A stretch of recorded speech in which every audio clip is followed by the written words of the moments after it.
ऐका,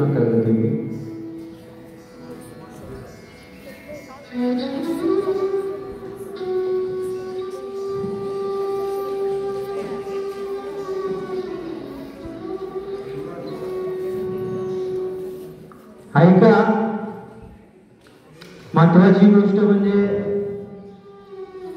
ज्याला बाप खरा आहे ना त्याला बापाची किंमत नाहीये, बरोबर ना? ताट बसा रे.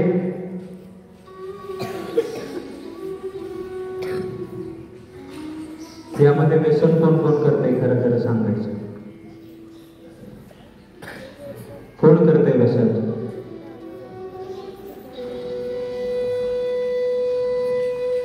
या जन्मावर, या जगण्यावर शतदा प्रेम करावे, शतदा प्रेम करावे, शतदा प्रेम करावे. तुम्हाला एवढा सुंदर देह मिळालेला आहे, बरोबर आहे ना? नाशिवंत देह जाणार सकळ आयुष्य खातो काळ सावधान. तुम्हाला एक दिवस हा देह सोडायचा, बरोबर आहे ना? एक दिवस हा देह तुम्हाला सोडायचा, बरोबर आहे ना? पण तरी पण तुम्ही असं करताय. हा, ज्याला बाप नाही त्याला बापाची किंमत विचारा, ज्याला आई नाही त्याला आईची किंमत विचारा. तुमच्याकडे सगळ्या गोष्टी आहेत, तुमच्याकडे सगळ्या गोष्टी आहेत, परंतु त्या गोष्टींची तुम्हाला किंमत नाही. तुमच्याकडे सगळ्या गोष्टी आहेत परंतु त्या गोष्टींची तुम्हाला किंमत नाही. आणि खरं आहे मित्रांनो, माझ्या भावांनो आणि बहिणींनो, मी तुम्हाला आज काही संदेश देऊन जाणार आहे. तुला अजून मार पाहिजे का रे? महत्वाची गोष्ट म्हणजे आपल्याला आई जन्म देते. आईनं जन्म दिल्यानंतर सर हेच वय आहे घडण्याचं. मी ज्या वेळेस एका वृद्धाश्रमामध्ये गेलो होतो, त्या वृद्धाश्रमामध्ये एक आजी होत्या. मग त्या आजींकडे गेलो, 500 रुपयाची नोट काढली मी आणि त्या आजींच्या हातामध्ये, अरे बाळा मला पैशाची गरज नाही रे बाळा, अरे बाळा मला पैशाची गरज नाही, एक तारीख न चुकता माझ्या इथं 10,000 रुपये मला मिळतात. पण ती आई वृद्धाश्रमात आहे. का बरं वृद्धाश्रमात आहे? तुमच्यावरती संस्कार झाले नाहीत म्हणून आई वृद्धाश्रमात आहे. जर लहानपणी जर संस्कार केले असते आई बापानं तर ही वेळ आली नसती. एक साधं उदाहरण सांगतो आणि पुढे जातो. एका बाळाची आई शेजारच्या घरामध्ये घेऊन जाते बाळाला. ए बाळा, ए बाळा, बाळा ऐकलं का? बाळा माझ्या बरोबर चल बाळा. बाळा आई बरोबर जातो आणि ही खरी घडलेली घटना आहे. ज्या वेळेस तो बाळू दुसऱ्याच्या घरी जातो त्यावेळेस त्या जागेवरती एक पेन्सिल पडलेली असते आणि ती पेन्सिल जी आहे ती पेन्सिल तो बाळू उचलतो. बाळूने ती पेन्सिल उचलली, आईला विचारलं. आई सुद्धा चुकते, चुकत नाही असं नाही. आणि महत्वाची गोष्ट म्हणजे माणूस जन्माला ज्यावेळेस येतो त्यावेळेस सगळ्या गोष्टी शिकून येत रिस्पॉन्स देत झाला. माणूस ज्यावेळेस जन्माला येतो त्यावेळेस सगळ्या गोष्टी शिकून येत नाही, बरोबर आहे ना? इथं आल्यानंतर परत त्याला शिकाव्या लागतात गोष्टी. ती आई म्हणते बाळू घे ती पेन्सिल, असू दे. बाळू विचारतो आई घेऊन पेन्सिल? हा ठीक आहे घे पेन्सिल. बाळू पेन्सिल घेऊन घरी जातो. घरी गेल्यानंतर एक पेन्सिल, साधी पेन्सिल त्याला पचते. साधी पेन्सिल त्याला पचते. पेन्सिल पचल्यानंतर तो मुलांच्या दप्तरातील पेन चोरायला लागतो. याला कारणीभूत काय आहे आणि याच्यातून तात्पर्य काय आहे हे तुम्हाला सांगतोय. तो पेन चोरायला लागतो, त्यानंतर कंपास चोरायला लागतो. बाळू दहावीला जातो, त्यानंतर सगळं दप्तरच चोरायला लागतं. दप्तर चोरायला लागल्यानंतर परत बाळू 11वीला आणि 12वीला गेल्यानंतर 11वीला आणि 12वीला गेल्यानंतर तो मोठमोठ्या चोऱ्या करायला लागतो. ग्रॅज्युएशन कंप्लीट करायचं होतं माझ्या बाळाला, पण ग्रॅज्युएशन कंप्लीट करू शकला नाही. कारण का तर तो 12वी नंतर खूप मोठा दरोडेखोर बनला. 12वी नंतर तो खूप मोठा दरोडेखोर बनला. बाळू सोन्या चांदीची दुकानं फोडायला लागला. कारण काय आहे? फक्त बोला, पेन्सिल आहे, बरोबर ना? पेन्सिल पासून तो सोन्या चांदीची दुकानं चोरायला लागतो, तोडायला लागतो, फोडायला लागतो. मोठमोठ्या चोऱ्या, त्याच्यावरती भरपूर आरोप होता. आणि एक दिवस त्याच्यावरती फाशीची वेळ येते. बाळूला विचारलं जातं की बाळू, तुझी शेवटची इच्छा काय आहे? त्यावेळेस बाळू सांगतो, माझी शेवटची इच्छा फक्त आणि फक्त मला माझ्या आईला भेटायचं आहे. कोणाला भेटायचं आहे? आईला भेटायचं आहे. त्यावेळेस बाळूच्या आईला बोलवलं जातं. बाळूच्या आईला बोलवलं जातं. बाळूची आई येते आणि बाळूच्या आईला बाळू आईपाशी जाऊन मिठी मारतो. परंतु त्या मिठीमध्ये एक खूप मोठं तत्व असतं. तो बाळू स्वतःच्या दाताने स्वतःच्या आईचा घसा फोडतो, रक्तबंबाळ करतो. कारण का तर लहानपणी जर त्यावेळेस त्या आईनं त्या बाळूला जर ती पेन्सिल घेण्यापासून रोखलं असतं तर आईवरती पण ही घसा फोडून घेण्याची वेळ आली नसती आणि बाळूलाही फाशीवर जाण्याची वेळ आली नसती. बरोबर आहे ना? त्यामुळं महत्वाची गोष्ट म्हणजे बाल संस्कार वर्ग इथं चालू होणं खूप मोठं गरजेचं आहे. असो, आता फक्त तुम्हाला आई आणि बाप सांगणार आहे. ताट बसा. आई आणि बाप. आई आई काय असते? बाप बाप काय असते? बाप. ज्याला हात नाही त्याला हाताची किंमत विचारा, ज्याला पाय नाही त्याला पायाची किंमत विचारा, ज्याला डोळा नाही त्याला डोळ्याची किंमत विचारा, ज्याला दोन्ही डोळे नाही त्याला दोन्ही डोळ्यांची किंमत विचारा. काय आहे महत्वाची गोष्ट? आई आईचं कर्तव्य बजावत असते, बाप बापाचं कर्तव्य बजावत असतो. आई आईचं कर्तव्य बजावत असते, बाप बापाचं कर्तव्य बजावत असतो. आईला कितीतरी ताप आला, आईला रात्री 102 ताप होता, तरी पण काय म्हणते आई म्हणते माझी लेक उद्या सकाळी शाळेत जाणार आहे, त्यामुळे तिला मला डबा करून दिला पाहिजे. कोणतीही आई बघा तुम्ही, कोणती आई 9 वाजेपर्यंत झोपते का रे? झोपते पण ती आई 9 वाजेपर्यंत. आई म्हणते माझ्या बाळाला, माझ्या दिदीला माझ्या बाळाला शाळेत जायचं आहे, माझ्या बाळाला डबा करून दिला पाहिजे, माझ्या दिदीला डबा करून दिला पाहिजे. आई असते. म्हणून तर म्हटलंय केविलवाण्या बाळाची आई वाचून वाट वळते, पण खरी आईची माया ज्याला आई नाही त्यालाच कळते, ज्याला आई नाही त्यालाच कळते. जिस्म होता है मिट्टी का मगर माँ तो अपने अचल में छुपा लेती है, क्योंकि बेटा भिखारी हो या हवालू पर माँ तो माँ होती है, माँ तो माँ होती है.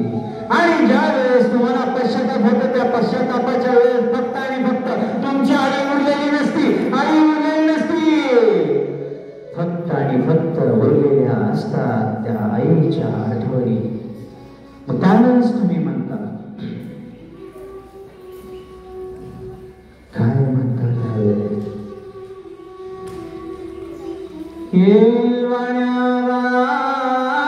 आई वाचुनी वाट वळते, बाळाची आई वाचुनी वाट वळते, पण खरी आईची माया ज्याला आई नाही त्यालाच कळते, जिस्म होता है मिट्टी का मगर माँ तो अपने अचल में छुपा लेती, क्योंकि बेटा भिकारी हो या गवाए, पर माँ तो माँ होती है, पर माँ तो माँ होती है. त्यावेळेस फक्त तुम्ही एकच म्हणता, अगं चुकलं तुझ्या बाई आई ग, चुकलं तुझ्या बाई रडता धाई धाई ग, रडता धाई धाई ग, ये ना माझे आई ग, ये ना माझे आई ग, ये ना माझे आई ग, ये ना माझे आई ग. 9 मासाचा गोळा तू ग पोटी वागविला, हाताचा पाळणा तुने प्राणचा दिवा केला. आई विना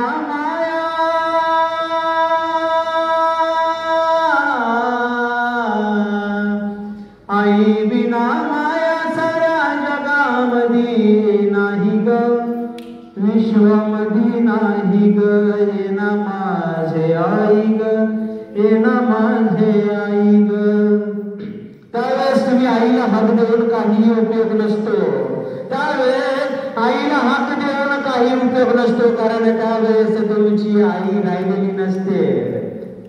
आता ऐका, बाप सगळ्यात मोठं कर्तव्य बापाचं असतं. प्रत्येकाला वाटतं बाप माझा रडत नाही, बाप माझा रडत नाही, बाप माझा रडत नाही. प्रत्येकाला वाटतं बाप रडतो कोणी, बाप रडतो कोणी. कधी रडतो? बापाला रडताना जर पाहायचं असेल ना बोली,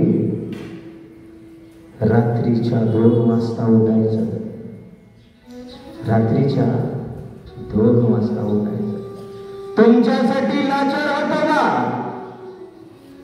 अरे बापाला सुद्धा तापानं फडफडलेलं अंग घेऊन कामाला जातो तो बाप असतो. तुम्ही बाप ऐका आता. खरंच ज्याला बापाला बाप नाही त्या मुलांना मुलींना बापाची किंमत विचारा दादांनो.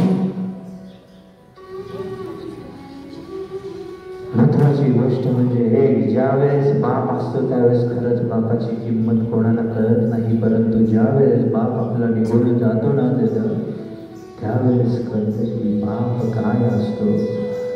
अरे तुमच्यासाठी भिकारी होणारा, तुमच्यासाठी लाचार होणारा, तुमच्यासाठी उपाशी राहणारा, तुमच्यासाठी दिवसभर कागाड कष्ट करणारा तो बाप डोळ्यासमोर आणा. तुम्ही तो बाप डोळ्यासमोर आणा. ज्या वेळेस तुम्ही तुमचा जन्म होतो ना, आई जन्म देते परंतु सांभाळ बापच करतो. हा बाप ऐका बाबा. अगं पोरी, तुझ्या शिक्षणाचा खर्च आहे. अरे पोरा, तुझ्या शिक्षणाचा खर्च आहे, तो चालवणारा फक्त बापच असतो. ऐका ऐका आता, बाप काय आहे ऐका. बाप काय आहे? बाप बाप बाप बाप. तुम्ही म्हणणार बाप का सांगताय? तुमच्या 21व्या शतकामध्ये तुमच्यापासून दुरावलेला बाप आजपासून तुम्ही त्या बापाला कधी दूर झालेला पाहणार नाही. त्याच्यासाठी आज मी तुम्हाला बाप सांगणार आहे. तरी ज्यावेळेस तुझं लग्न ठरतं त्यावेळेस पोरी त्याची धावपळ चालू होती. 12:30चं तांदूळ असतं पोरी, 12:30चं तांदूळ असतं. 12:30 वाजता तुझं तांदूळ पडल्यानंतर प्रत्येक पाहुणा इकडं तिकडं इकडं तिकडं कोण आहेर देतंय. तू लग्नाच्या बोलावर चढलेली असती पोरी, लग्नाच्या बोलावर चढलेली असती पोरी. तुला फक्त महत्वाचा असतो तो नवरदेव. हो नवरदेव. लग्नाच्या बोल्यावरून तू 3 वाजता ज्यावेळेस खाली येते पोरी, बाप सांगतोय ऐक पोरी, बाप सांगतोय. लग्नाच्या बोल्यावरून तू 3 वाजता खाली उतरतीस पोरी. त्यावेळेस सुद्धा बाप फक्त एकच म्हणत, हे पाहुण्यानं, आलेल्या पाहुण्यानं, आलेल्या पाहुण्यानं, आलेल्या पाहुण्याने सगळ्यांनी जेवण गेल्याशिवाय कोणी आलेल्या पाहुण्याने कोणी जेवण केल्याशिवाय जायचं नाही रे. माझ्या लेकीचं लग्न आहे रे, माझ्या लेकीचं लग्न आहे, सर्वांनी जेवण करून जावं रे. माझ्या लेकीचं लग्न आहे. सगळ्यात जास्त जीव बापाच्या लेकीवर असतो. सगळ्यात जास्त जीव बापाच्या लेकीवर असतो. 3 वाजता सगळे पाहुणे रावळे जिकडं तिकडं होतात. भोल्यावरून खाली आल्यानंतर तुला नवरा बायकोला जेवण घातलं जातं आणि 5 वाजता पहिल्यांदा हंबरडा पडते ती तुमची आई असते. तुमची आई असते. 5 वाजता हंबरडा फोडते. अरे माझ्या सोन्याचा तुकडा कमी 19, 20, 22 वर्ष वागवला आणि पोरी आज तू दुसऱ्याची झालीस ग. पोरी तू आज दुसऱ्याची झालीस. त्यावेळेस पहिला हंबरडा आई फोडते, दुसरा हंबरडा भाऊ फोडतो, बहीण फोडते. अगं दीदी, माझ्या खूप काही गोष्टी चुकल्या ग दीदी, खूप काही गोष्टी चुकल्या. भावाचं म्हणणं आहे का दीदी? मी तुला खूप बोललो ग दीदी, मी तुला खूप बोललो. आजपर्यंत मी खूप त्रास दिला दीदी तुला, मी खूप त्रास दिला. भावही गळ्यात पडून रडतो. त्यावेळेस प्रत्येक घरातल्या व्यक्तीला वाटतं, अरे आजी येते, मामा येते, मामी येते, मावशी येते, आई येते, भाऊ येतो, बहीण येते, सगळे येतात, सगळे येतात. पण बापाला रडता येत नाही. बाप हातून रडतो, बाप हातून रडतो. बापाला नाही रडता येत. का नाही रडता येत? तरी तुझ्या हाताला ज्यावेळेस बाप धरतो, तुम्हा दोघांना गाडीपाशी नेतो, गाडीचा दरवाजा उघडतो. गाडीचा दरवाजा उघडल्यानंतर कोणी बाप दोघांनाही गाडीत बसवतो. मंडपाच्या बाहेर येतो, सजवलेल्या गाडीमध्ये दोघांनाही बसवतो. दोघांनाही बसवल्यानंतर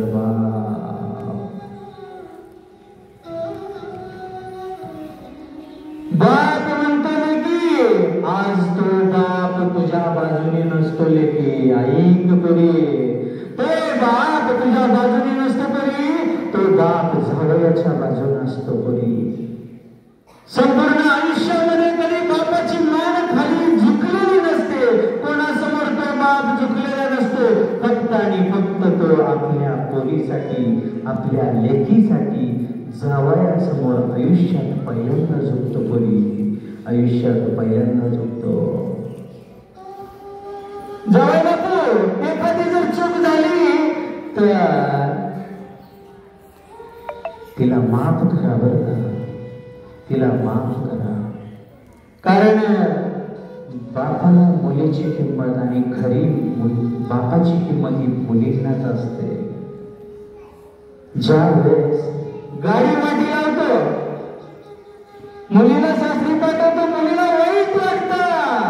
माझा बाप रडला नाही, बाप माझा रडला नाही, बाप माझ्यासाठी रडला नाही, माझ्यासाठी सगळे रडले, फक्त आणि फक्त माझा बाप रडला नाही. कोणी ऐक, बाप रडतो. कधी रडतो बाप? ज्या वेळेस सगळे पाहुणे रावळे पाठवतो. तरी तुलाही सासरच्या मार्गाने पाठवतो. आणि ज्या वेळेस तुझी गाडी निघून जाते त्यावेळेस त्या लग्न मंडपामध्ये बाप येतो आणि म्हणतो, ए मंडपाला, अरे इकडे येतो, हे घे तुझे पैसे, हे घे तुझे पैसे. उद्या माझ्याकडे असतील नसतील, कोणासाठी करतोय? लेकीसाठी करतोय. हे घे पैसे, हे घे पैसे, माझ्याकडे उद्या असतील नसतील. अरे बँडवाला कुठे गेला रे? बँडवाला, अरे माझ्या लेकीच्या लग्नात तू चांगली गाणी वाजवली, हे घे तुला 1000 रुपये एक्स्ट्रा, उद्या माझ्याकडे असतील नसतील. फक्त आणि फक्त मुलीसाठी करत असतो. त्याचं नाव बाप आहे. आणि नंतर जेवण आला, जेवणाला कुठे गेला?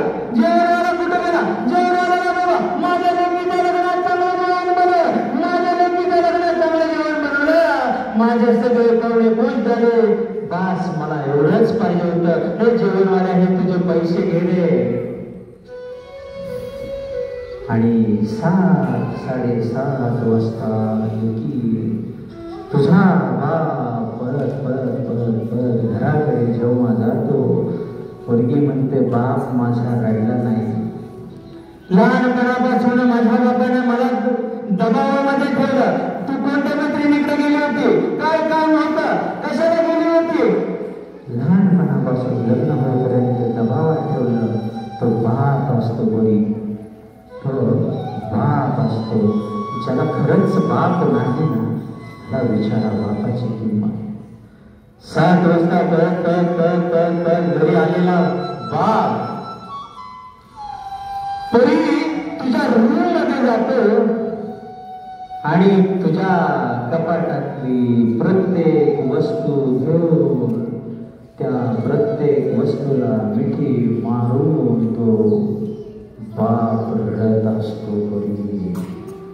बाप रडत असतो. आई येते, अरे कशाला रडता एवढा? कशाला रडता एवढा? आपली लेक सासरी गेली म्हणून का? मग त्यावेळेस आईच्या खांद्यावरती डोकं ठेवून पूर्ण आईचा खांदा होळा करणारा तो देव माणूस बाप असतो. तो देव माणूस बाप असतो. बापाची किंमत ज्याला बाप नाही त्यालाच कळते. अगं, तू ज्यावेळेस लहान होती त्यावेळेस तू कपड्याच्या दुकानामध्ये दीपावलीला गेल्यानंतर तुला असं वाटतं की हे सगळं दुकान माझं आहे.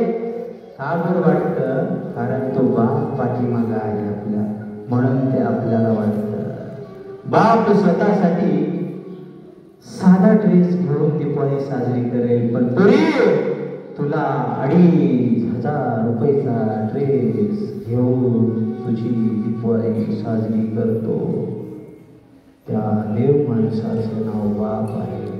त्या देव माणसाचं नाव बाप आहे. ज्यावेळेस तुझी सहल असते ना, त्यावेळेस सहलीला सुद्धा पैसे भरतो. सहलीला पैसे भरतो, त्याचं नाव बाप आहे. आणि ज्या मुलीला बाप नाही तीही मुलगी 6 वाजता सकाळी येते. तुम्ही एसटीत बसलेला पाहते, पण ह्या मुलीला जाता येत नाही. कारण हिच्या बापाने हिचे पैसे भरलेले नसतात. कारण का तर हिला बापच नसतोय. त्या व्यक्तीला विचारा बापाची किंमत. असं आता सर्वांनी ताट बसायचं आहे. डोक्यावरती हात ठेवून आपल्याला एक शपथ घ्यायची आहे की आजपासून बापाला मान खाली घालायला लावण्यासारखी कोणतीही गोष्ट मी आयुष्यामध्ये करणार नाही. डोळे बंद करा सर्वांनी. आजची ही खरी शपथ आहे. कारण तुम्ही आजपर्यंत व्याख्यान ऐकली, कीर्तन ऐकली, प्रवचन ऐकली, परंतु ह्या कानाने ऐकून त्या कानाने सोडून दिली. आता तुम्हाला ते प्रत्येक गोष्ट तुम्हाला अंमलात आणायची आहे. आजपर्यंत झालेल्या चुका निसर्ग तुम्हाला सर्व माफ करतो या व्याख्यानाप्रसंगी. पण इथून पुढे लक्षात घ्यायचं आहे. शपथ सुरुवात करतोय मी. डोळे बंद करायचे आहेत. हे गुरी, हे गुरा, आठवण तुझा बाप आठव. बापाने तुला काही कमी केलेलं नाही. बाप आठव, बाप. आई पण आठव बरा.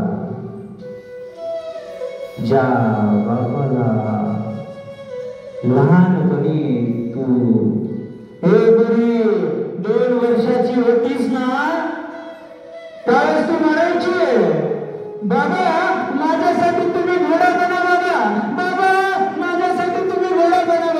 तो भाग तुमच्यासाठी. वयाच्या 2 वर्षी तो बाप तुमच्यासाठी घोडा बनलेला असतोय. त्या बापाला डोळ्यासमोर आणा. ज्या वेळेस तुम्ही बापाला सांगता, बाबा बाबा माझ्यासाठी घोडा बना ना बाबा, बाबा माझ्यासाठी घोडा बना ना बाबा, बाबा बाबा माझ्यासाठी घोडा बना, तो बाप घोडा बनतो. बाबा बाबा माझ्यासाठी हत्ती बना, बाबा माझ्यासाठी हत्ती बना, बाबा बाबा बाबा माझ्यासाठी हत्ती बना. त्यावेळेस तो तुमचा बाप. आठवा,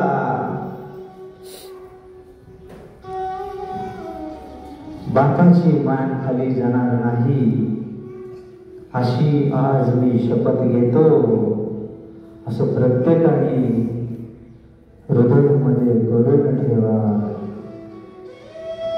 अगं जाणार आहेस का तू लेकी सोडून?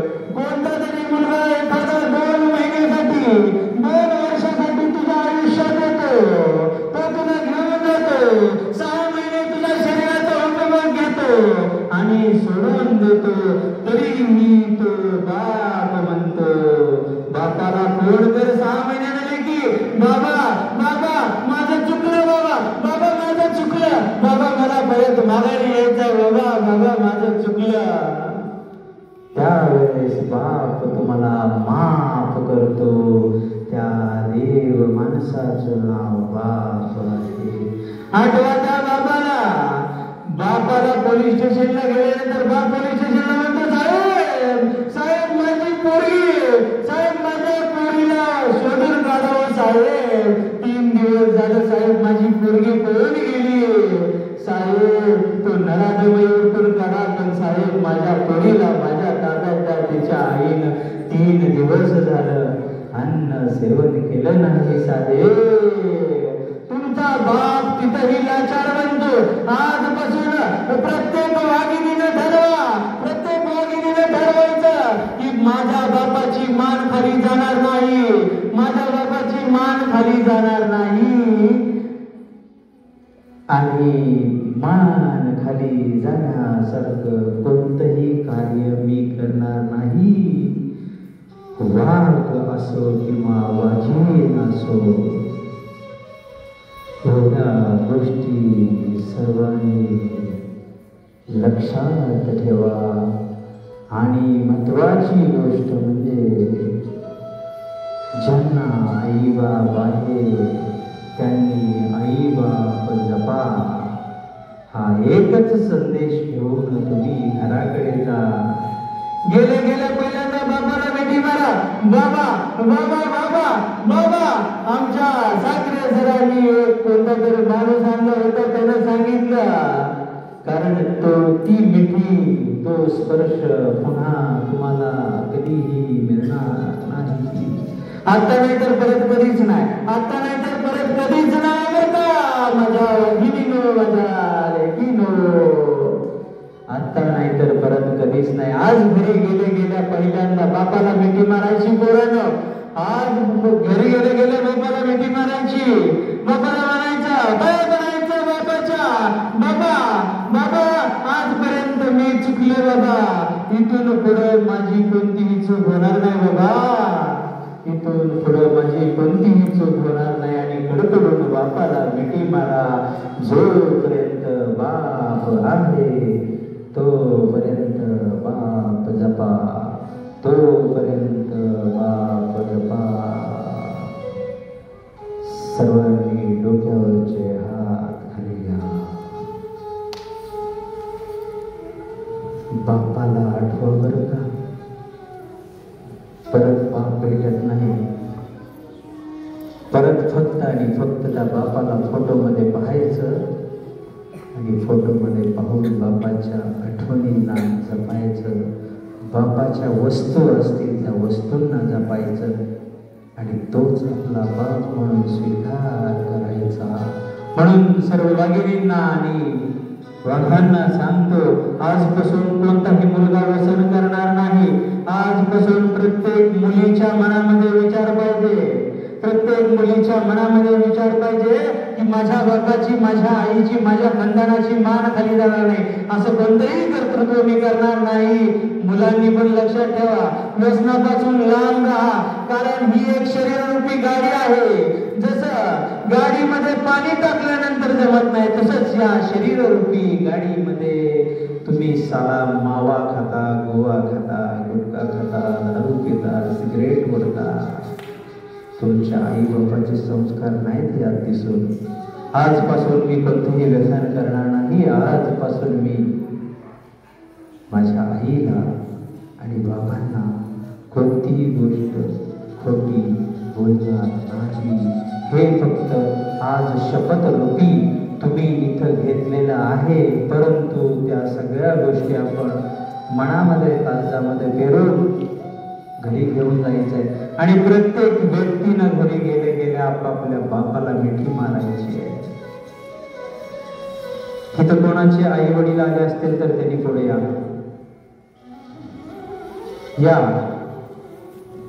कोणत्या मुलीचे पॅरेंट्स लोक आले असतील तर या. कोणत्या मुलाचे या, पुढे या. इथे या, इथे या, पुढे या पटकन या, पुढे चला. कोणाचे पालक आहेत उठा, इथे या तुम्ही.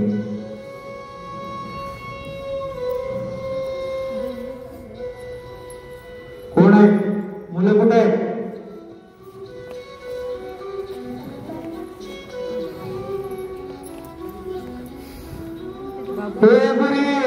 मार मिठी आईला, मार मिठी आईला, मार मिठी, मार मिठी, मार परी मिठी आईला. ही मिठी पूर्ण नाही बरं का, आज नाही तर कधी नाही. मार मिठी बा आईला, मिठी मार. आई बाप आहे तोपर्यंत जपा. आणि प्रत्येक पालकांना माझी विनंती आहे, मुलांना संस्कार. दुसरी गोष्ट म्हणजे व्यसनापासून सावध ठेवा, कारण आजची पिढी आपली फक्त आणि फक्त व्यसनाने बर्बाद होत चाललेली आहे. अगर तुम्ही तुमच्यावरती प्रेम करावं, कोणी पण एवढं हलक्या काळजाचे नाही. तुम्ही कोणी पण यावं, 2 महिन्याचा सहवास लाभावा, तो तुम्हाला घेऊन जाणार, तुमच्या शरीराचा उपभोग घेणार आणि तुम्हाला सोडून टाकणार. आणि फ्रीज मध्ये तुकडे करून भरले जातात तुमचे. आज महाराष्ट्रामध्ये किती घटना घडतात, तुम्ही ऐकतही असाल आणि पाहतही असाल. प्रत्येक मुलीला आणि प्रत्येक मुलाला माझी विनंती आहे, तुम्ही जिजाऊसारखे व्हा आणि तुम्ही छत्रपती शिवाजी महाराजांसारखे व्हा. आणि प्रत्येक स्त्रीकडे पाहताना, परस्त्रीकडे पाहताना माते समान, बहिणी समान पहा. एवढाच संदेश देतो. सब आनंद है, सब आनंद है, सब आनंद है. वंदे मातरम. जय हिंद, जय महाराष्ट्र, जय श्रीराम, जय श्रीराम, जय श्रीराम. कोणाला भावना व्यक्त करायच्या असतील तर करू शकता. यापुढे आत्ताची शपथ